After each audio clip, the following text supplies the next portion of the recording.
संसार में सबसे बड़ा कौन है? एक बार अर्जुन अपनी सखा श्री कृष्ण के साथ वन में विहार कर रहे थे। अचानक ही अर्जुन के मन में एक प्रश्न आया और उन्होंने जिज्ञासा के साथ श्री कृष्ण की तरफ देखा। श्री कृष्ण ने मुस्कुराते हुए कहा, हे पार्थ, क्या पूछना चाहते हो, पूछो।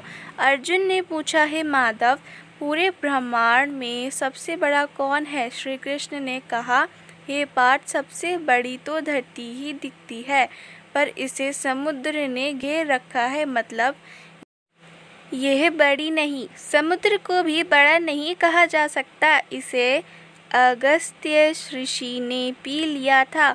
इसका मतलब अगस्त्य ऋषि बड़े हैं, पर वे ही भी आकाश के एक कोने में चमक रही हैं।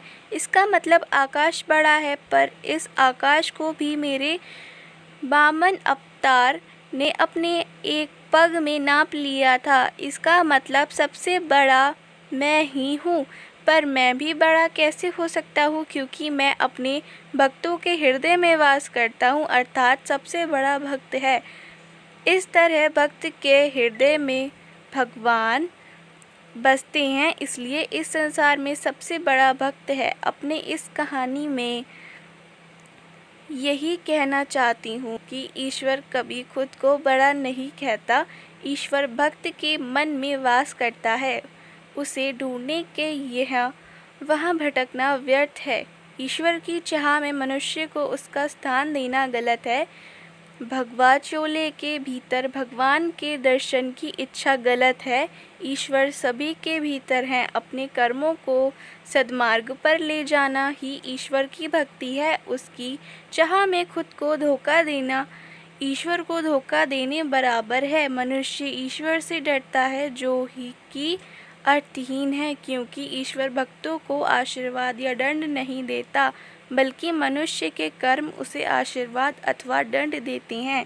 मनुष्य का जीवन उसके कर्मों से तय होता है। ईश्वर मनुष्य का मार्ग नहीं बनाता। मनुष्य को अच्छे बुरे का विचार खुद करना होता है, और अगर प्रत्येक मनुष्य परहित का विचार करे तो वह भी गलत नहीं होता। आज के समय में मनुष्य भेड़ चाल का हिस्सा होते जा रहे हैं। किसी भी व्यक्ति को संत का चोला पहने देख उनके अंधे भक्त बन जाते हैं। अपने कर्मों का विचार किए बिना उस पाखंडी की बनाई राह को अपना जीवन बना लेते हैं। इस तरह हमारे देश में आए दिन आसाराम और रामपाल देव जैसे देशद्रोही सामने आ रही हैं। इस तरह के सच के सामने आने से कई लाखों लोगों का जीवन आधारहीन हो जाता है और अविश्वास उन्हें के जीवन पर छा जाता है। देश के लिए सभी को जागने की ज़रूरत है। ईश्वर के रूप को सही तरह से समझने की ज़रूरत है।